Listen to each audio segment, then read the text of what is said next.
చిన్ని ఫ్లాట్లో నువ్వు కాకుండా ఇంకెవరైనా ఉన్నారా? ఏం మాట్లాడుతున్నావు? రే నువ్వు వచ్చేసావు కదా, నాకు తెలుసు సర్ప్రైజ్ ఇవ్వడానికి. నేను రాలేదు. తలుపు తీయద్దు, ఇంట్లో ఎవరున్నారు చూడు.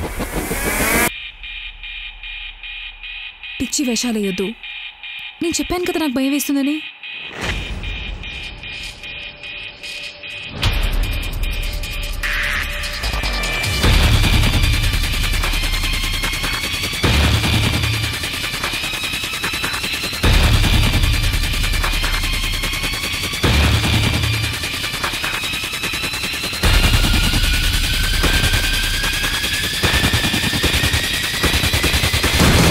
ఇంటికి రా, స్వర్గం చూపిస్తా.